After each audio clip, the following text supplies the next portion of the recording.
Assalamualaikum warahmatullahi wabarakatuh. Selamat datang di channel The Pico News, pusat informasi yang keren dan cool. Kali ini saya ada berita yang saya memang pernah bahas sebelumnya tentang pinjaman online. Tapi yang sebelumnya pinjaman online ilegal. Sekarang apakah ilegal atau tidak?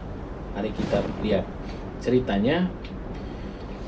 Seseorang mau bantu teman, dia pinjam uang sekian juta, tapi terimanya nggak sampai 100%, mungkin 70% saja.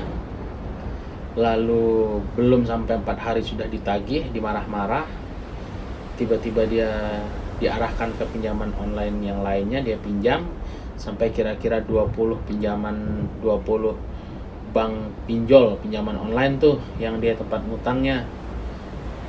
Akhirnya dia diteror karena ketika dia install aplikasi ini kan copy semua kontak yang ada di ponselnya. Ini bahayanya pinjaman online ini.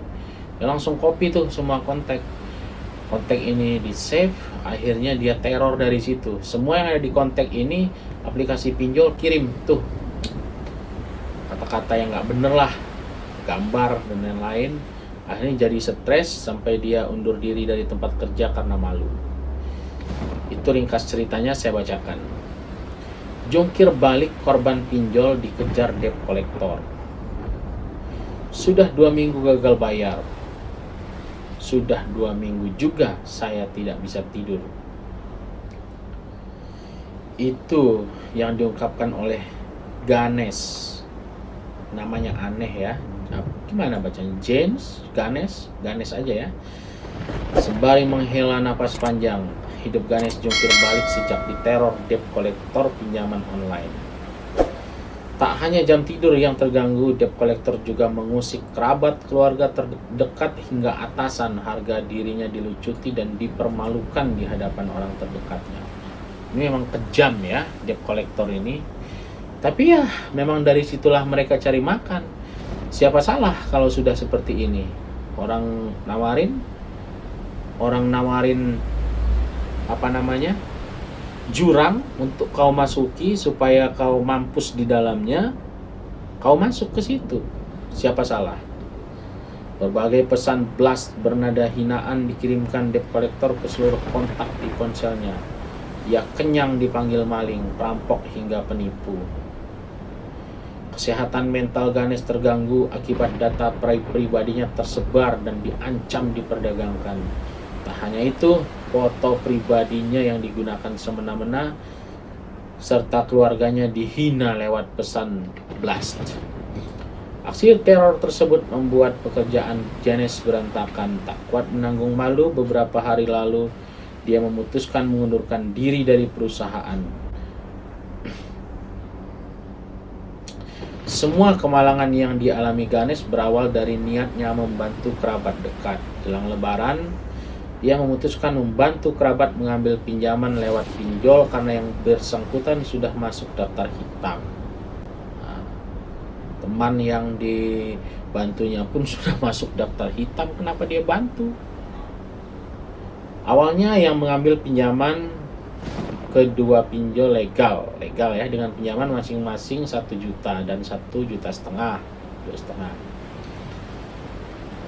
Ganesh yakin bisa membayarkan total pinjaman 2,5 juta tersebut dari 2 pendapatan berbeda. Sayangnya baru 600.000 utang terlunasi, pemerintah kemudian PPKM, otomatis dia nggak bisa cari uang dan nggak bisa bayar hutang. Berhentinya arus pendapatan Ganesh menyeretnya jadi korban pinjol. Kerabat yang menggunakan pinjaman itu, kata dia, nggak dapat mengembalikan pinjaman tersebut. Kepalang tanggung, ia pun menyanggupi untuk melunasi pinjaman. Wah, gagah kali nih si Ganesh ini ya. Orang yang punya keperluan nggak bisa bayar, dia yang tanggung jawab semuanya. Sejak hari pertama telat bayar, ia menyebut pesan teror bakal mempermalukan keluarga yang sudah dikirimi ke dirinya dan kontak darurat, yakni kakaknya. Ganesh mengaku kaget dan bingung karena setahun pinjol legal dilarang menagih lewat teror, apalagi kontak pihak ketiga. Dia bingung. Saya kaget, panik. Bukan saya saja yang diserang, tapi keluarga juga. Debt collector mengatakan kan bisa cari talangan lain.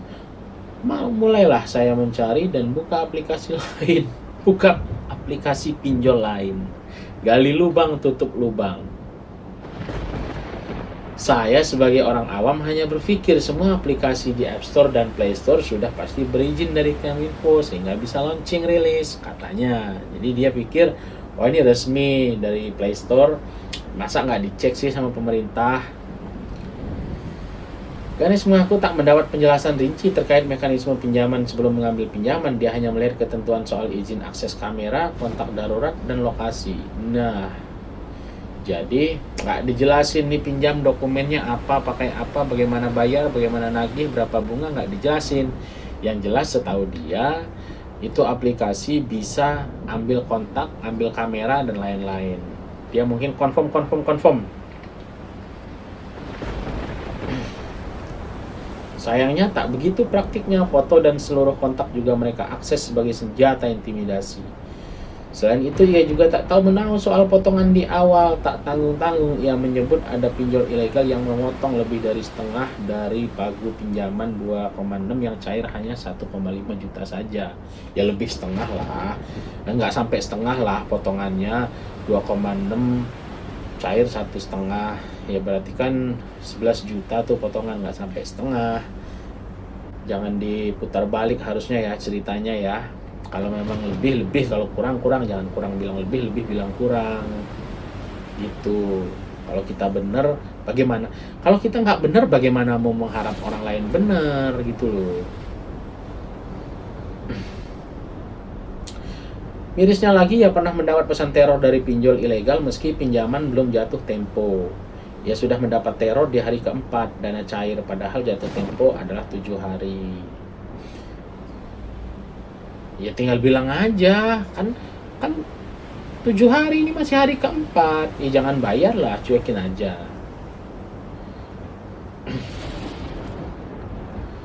Ganesh awalnya tak berani buka suara ke orang terdekat untuk meminta bantuan karena melihat pengakuannya terlilit pinjol sebagai aib, gali lubang tutup lubang terus dilakukan hingga ia tak mampu lagi alias gagal bayar.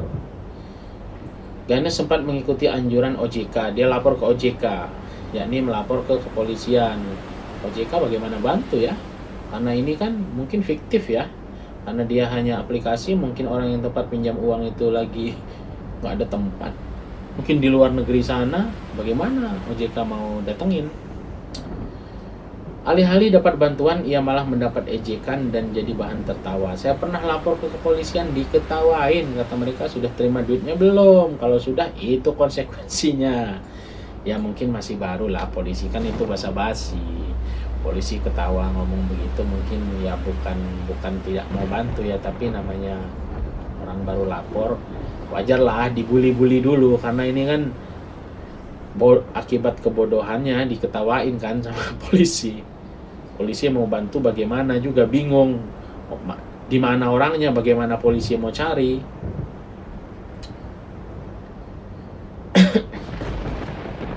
Ganesh mengaku siap menghadap pengadilan bila ia dilaporkan oleh kreditur. Dia pun sudah stop ambil pinjaman dari pinjol manapun.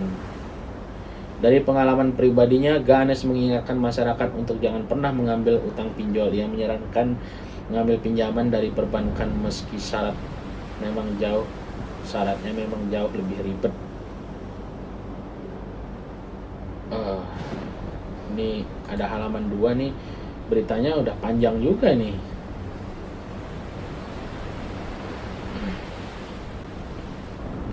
Oke, itu sekilas berita tentang orang yang ambil pinjaman online, entah itu legal, entah itu ilegal. Tadi dia bilang legal ya.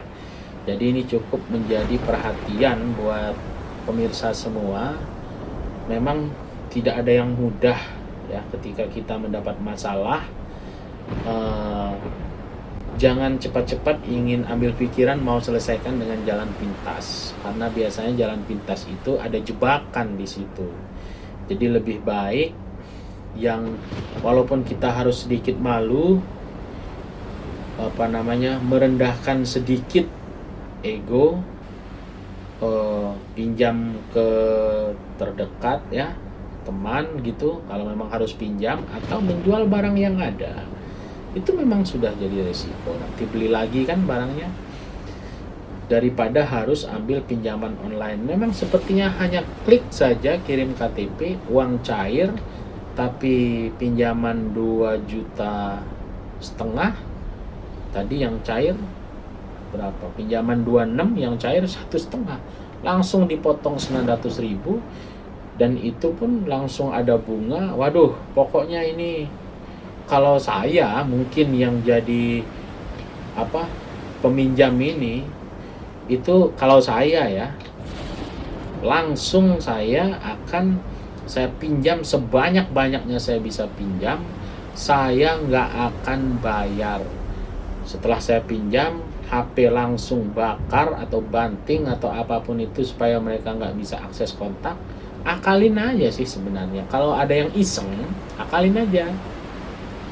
Kosongin HP, matiin kamera, gitu. Pinjam uang yang banyak, nggak usah bayar, biarin aja. Mereka nggak bakal berani datang ini, nggak bakal berani datang. Orang mereka itu penipu kok. Gitu, tipu aja lagi. Tapi kalau Anda yang menonton ini, Anda adalah pihak pinjol, cukuplah, kasihan. Jangan terlalu keji cari uangnya gitu loh. Kalau mau tipu-tipu orang kaya aja. Jangan tipu orang yang sudah susah. Ini kasihan nih, kerja di pabrik ayam, dia kena PPKM, stres, keluar, mungkin sebentar lagi dia minum Baygon, bunuh diri gitu. Kalau mau tipu-tipu orang yang memang pantas untuk ditipu, yang banyak uang, yang nggak bikin dia stres gitu loh. Kasihan. Kalian kan akalnya banyak, fasilitasnya banyak, tipu-tipu yang lain aja. Jangan tipu masyarakat yang lemah kayak gini. Mudah-mudahan bisa jadi pelajaran bagi kita semua, baik pihak pinjol ataupun masyarakat yang sedang susah. Dan jika Anda ada pendapat, silahkan komen di kolom komentar. Jika Anda dengar bunyi teng-teng, silahkan subscribe karena subscribe itu gratis. Akhir kata, wassalamualaikum warahmatullahi wabarakatuh.